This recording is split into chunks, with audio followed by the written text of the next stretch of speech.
Bonjour, dans cette vidéo, on va démontrer la règle de dérivation du produit de deux fonctions. Donc notre théorème il s'énonce comme ça, on considère qu'on a deux fonctions qui sont dérivables en un point à A. Et puis, donc ça c'est notre hypothèse, et on peut déduire deux choses. La première, hein, c'est que la fonction produit, f fois g, elle sera aussi dérivable en A. Et puis la deuxième, c'est comment calculer cette dérivée en A, qui va s'exprimer comme ça, comme ça sera donc la dérivée de la fonction produit en A, ça sera la dérivée en A fois la valeur de g, donc attention, g elle n'est pas dérivée, plus la valeur de f en A fois la dérivée de g en A. Donc attention, hein, intuitivement on aurait envie de dire que la dérivée produit c'est f' fois g', et non, c'est ça. Alors ça se démontre relativement facilement. La première étape, elle va consister, simplement on part de ce que c'est que la définition de la dérivée, hein. Donc que notre fonction produit elle soit dérivable en A, c'est montrer que cette limite-là, elle existe et elle est finie. C'est vraiment la définition. Donc par définition de la fonction produit f fois g en x, c'est simplement le produit des images. Même chose en A. Donc pour l'instant, on a juste appliqué la définition de ce que c'est qu'une fonction produit. L'astuce, ça va être en fait d'insérer un terme qui vaut 0. Ça veut dire ce terme-là, je vais faire en plus gros. D'accord, ce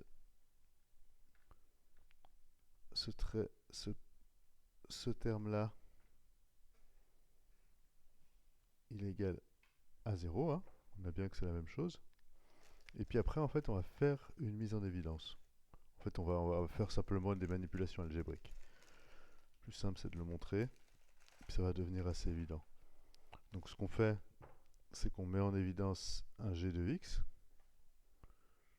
D'accord. Donc si on met en évidence g de x ici et ici, eh bien les deux autres termes, ça va être, on a ce f de x qui est là, et puis ce f de là qui est là.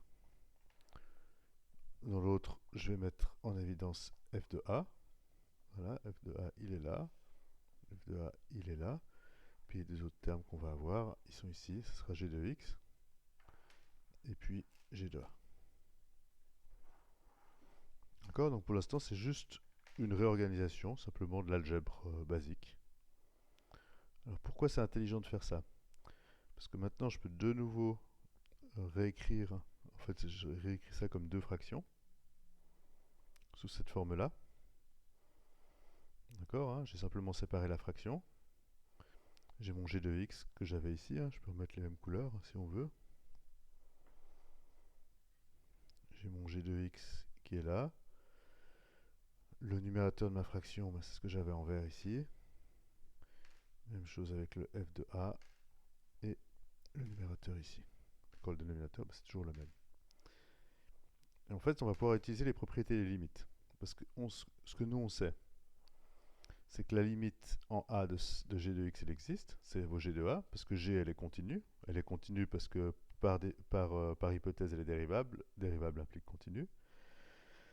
Ce quotient-là, eh ben, sa limite, elle existe, c'est f' de a, parce que f, elle est dérivable. Et être dérivable, ça veut dire que cette limite-là existe et est finie. F de a, ben, c'est une constante. Donc en particulier, sa limite, c'est la valeur de cette constante. D'accord, hein, c'est ici, à la différence de là où x, c'est la variable. Donc on a x qui tend vers a. Ici, il n'y a pas de x, simplement, c'est un terme constant. Et puis même chose ici, g est par hypothèse est dérivable, donc cette limite-là, c'est g' de a. Donc on peut utiliser le produit des limites, qui nous dit que si on a des sommes, produits de plusieurs fonctions qui sont dérivables, eh bien la somme des limites, c'est la limite des sommes, le produit des limites, c'est le produit des limites. Donc on peut calculer la limite individuellement de ces termes-là, comme on l'a ici. On sait les valeurs, hein, puisqu'on l'a dit ici, hein, ça va être g de a, ça va être f' de a, ça va être f de a, et ça sera g' de a. D'accord, je vous ai remis ici, juste pour information, ce que c'était quand on parle des produits, des règles de dérivation, hein, des produits des limites, excusez-moi. D'accord, ici, ce qu'on a utilisé, c'est ça, hein. C'est celle-là, parce qu'on avait le terme constant, mais surtout celle-là qui nous dit que la limite d'une somme, c'est la somme des limites. Et puis la deuxième, c'est le produit, donc qui nous dit que le produit la limite d'un produit, c'est le produit des limites. Bien entendu, chaque fois quand les limites de chacune des fonctions, elles existent. Donc revenons à notre démonstration. Comme on l'a dit, cette égalité-là elle a lieu grâce aux propriétés des limites. Et puis comme on l'a dit, hein, ces valeurs-là on les connaît, celles qui étaient en verte là-haut, c'est ça, et c'est exactement ce qu'on voulait démontrer. En fait ici on démontre les deux points de la conclusion. Parce que d'un côté on montre que cette limite elle existe, puisqu'on a ce terme-là, qui est un nombre, essentiellement, hein, donc qui est fini. Donc on a montré que c'est dérivable parce que cette limite elle existait, et en plus un moyen de la calculer. Donc c'est bien ce qu'il fallait démontrer. Deux petites choses avant de continuer, avant de terminer. La première, c'est que si f et g sont deux fonctions dérivables, la fonction produit elle sera dérivable sur son domaine, hein, c'est-à-dire l'intersection du domaine de f et de g. On a montré, notre théorème il nous dit qu'elle est dérivable en un point, mais si on prend chacun des points qui fait partie du domaine de f et g, donc ça chaque fois des points où f sera dérivable et g sera dérivable, donc f plus g sera dérivable ici. Alors excusez-moi, je vois que c'est une erreur, c'est pas f plus g, hein, c'est un autre théorème,